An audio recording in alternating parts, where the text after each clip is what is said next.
quem produz no ABC, né? Quem produz em São Caetano principalmente, e que está fora dessa vigência assim, de que precisa ser nesse discurso, porque vamos combinar, né? No discurso do privilégio não tem muito o que ser dito, né? Então existe quem está fazendo aqui também fora do discurso do privilégio, né? Que está fazendo uma outra vivência, com outros corpos, outras existências.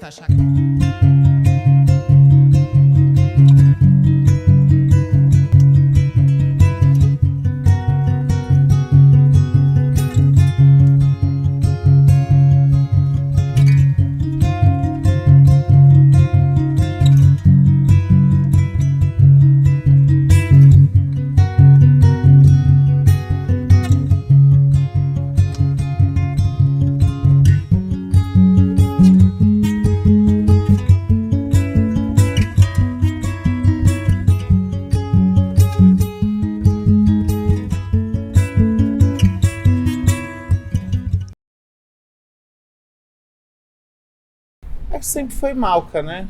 O meu apelido sempre foi Malca, porque era na época que eu jogava RPG, coisa bem de nerd, eu sempre fui nerd. Quando eu tinha 16, 17, nessa época tinha essa moda, né? Das pessoas chamarem as pessoas que conheciam na internet, nos fóruns, pelo apelido de internet delas, e não pelo nome de registro, nem nada. Os meus contatos de música foram basicamente nesses contatos de internet que eu fiz, que eu conheci as pessoas. Malca já era um nome feminino, já era como me chamavam. Fui atrás do significado, descobri que é um nome árabe e hebreu, né? Tanto nas duas línguas é um nome que tem, né? É um nome que significa rainha. Aí eu amei. Falei, é isso. Minha mãe disse que quando eu entrei em casa, a primeira coisa que eu fiz foi esticar o braço para ir pro teclado. Meu pai tocava trompete, mas ele tinha um teclado que ficou da época da banda dele que tinha. Então, uma coisa que desde criança, assim, eu ligava lá e tentava tirar de ouvido os ritmos, as notas, sabe? E era aqueles órgãos Spark antigo, que tinha bateria eletrônica e tal. A música sempre esteve na minha família, né? O meu bisavô, Horácio, era um cara preto que tocava sanfona nos casamentos dos Matarazzo, né? A música começou assim na minha família. E quando a gente soube que aqui em São Caetano, né, teve uma grande entrada na família Matarazzo, quando teve essa entrada, meu bisavô não chegou a vir para cá, né? Mas veio meu avô, que era filho dele, e o meu pai. Chegaram aqui quando tudo era mato também, para continuar trabalhando para eles, né? Então, assim, a minha família foram serviçais dessas famílias durante muitas gerações. Existe luta em São Caetano também, né? Existe gente que está aqui, que vem de famílias, de gerações, de pessoas que vieram, que foram também exploradas, que estão lutando por algo melhor e que estão batalhando por um espaço melhor dentro da cidade, fora da cidade também, por um mundo melhor, e que vem de uma história também que não é uma história de privilégio, né? O documentário de vocês conta algumas dessas histórias, mas não são somente nossas histórias, existem outras também. É que as nossas histórias são ofuscadas pelas histórias das pessoas privilegiadas que dominam tudo aqui, entendeu? Mas eu acho que é importante dizer isso, né? Contar essa história da minha família que veio aqui servindo, né? E de que eles ainda acham que a gente tem que continuar servindo. Se dependesse deles, a gente continuaria servindo.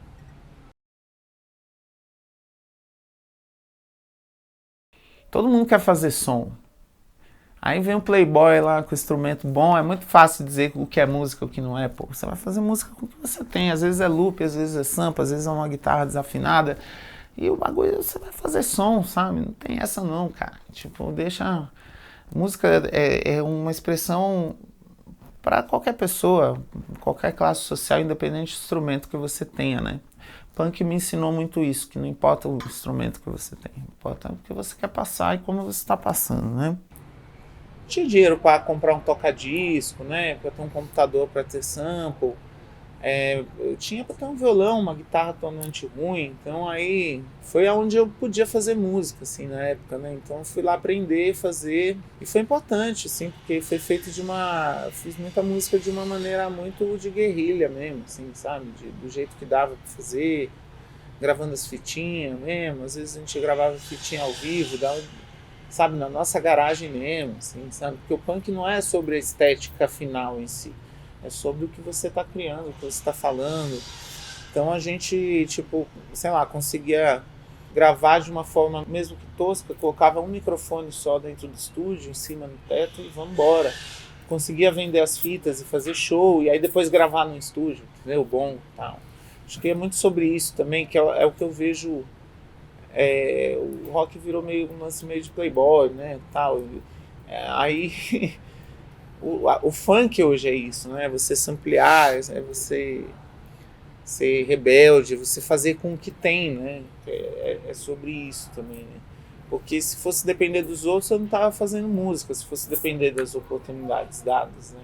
Então você tem que agarrar essas oportunidades, você tem que fazer de um jeito que é disruptivo, que é rebelde, para conseguir fazer com o que você tem, com o tempo que você tem, né? Então o punk rock foi muito importante nesse sentido, assim, porque me ensinou muitas coisas também, né, de política, da parte social de fazer música, né, de dividir com as pessoas. É um movimento também que não é só sobre música, entendeu? É uma música com propósito de dar moradia para as pessoas, de dar alimentação para as pessoas, de ação direta, né, de você fazer um trabalho social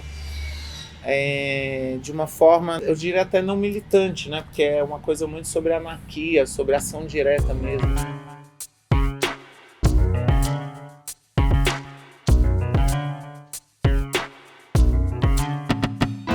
Agradeço a minha mãe e toda a paciência por rever o seu mundo e amar minha essência. Agradeço a minha avó e toda a resiliência por criar 7 filhos e saber que toda mulher tem que lutar, mesmo que só eu tenho que lutar. Eu estudei dos 7 aos 8, foi 1 ano e meio estudando. Aí não tinha mais dinheiro para pagar, né, professora e tal.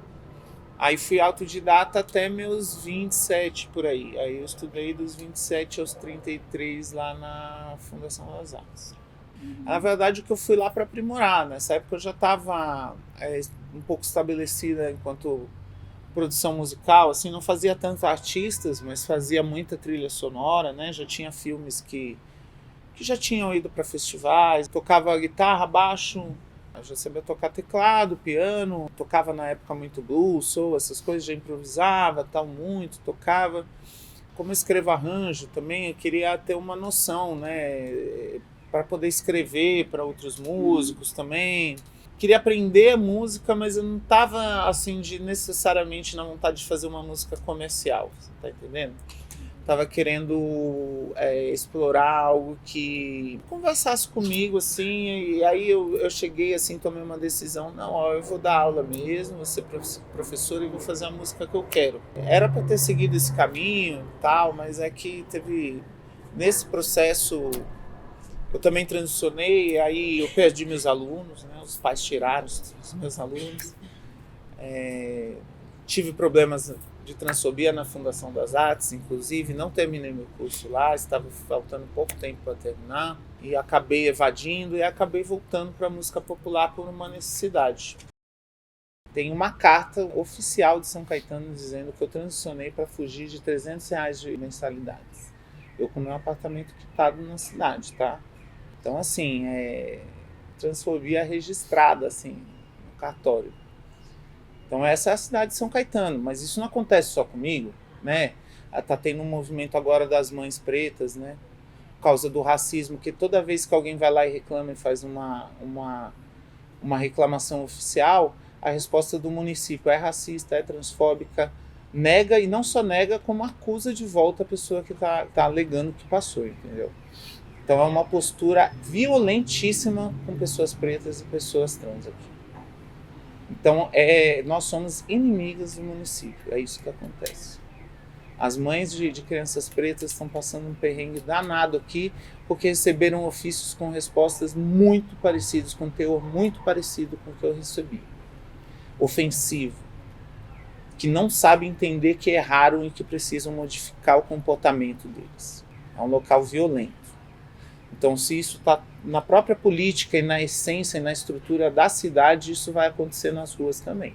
Porque as ruas são um espelho de tudo isso. É isso que é política, né? Eu não tenho mais tempo para passar perrengue na vida, entendeu? Para ficar sendo professora trans das pessoas, para explicar, entendeu? As coisas como a gente deve ser tratada, o respeito que a gente precisa ter, para ficar nessas lutas. Não tenho mais tempo, sinceramente. Minha época de ficar lutando por um espaço aqui, não vou dizer que passou assim, mas é que eu estou lutando em outros espaços num âmbito muito maior, entendeu?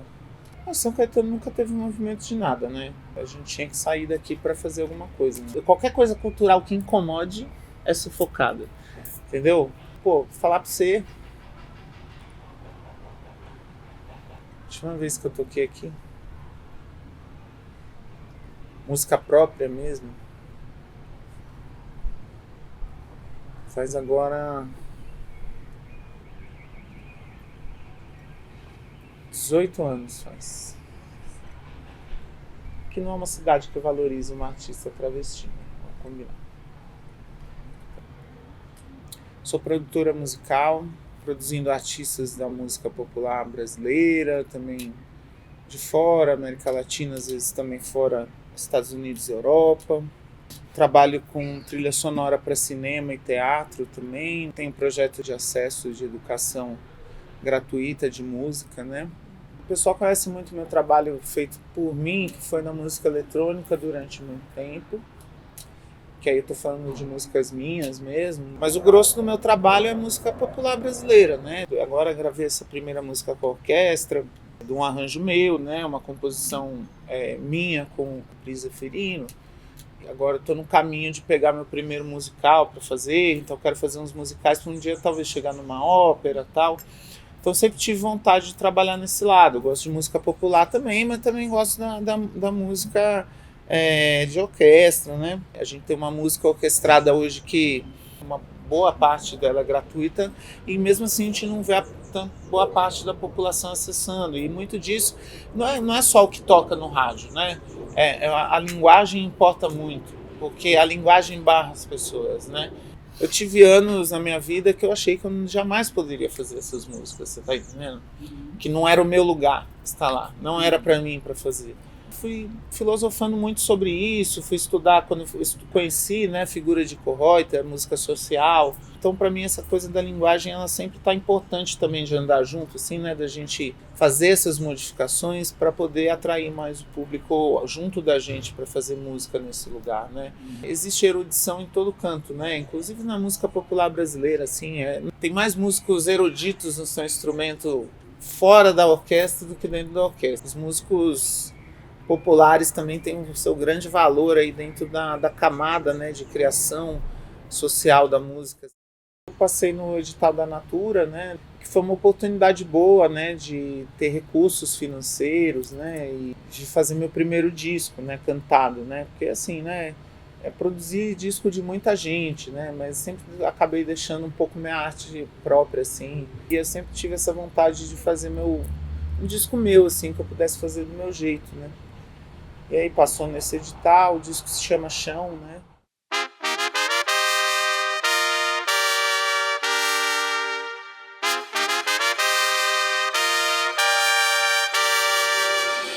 Chão porque é um disco que fala sobre família seja de sangue ou não, entendeu? Família também que eu escolhi. Foi um disco que foi gravado assim com os filhos dos artistas dentro do estúdio, os filhos de Brisa Flor correndo, filhos de Vênus brincando enquanto a gente compunha.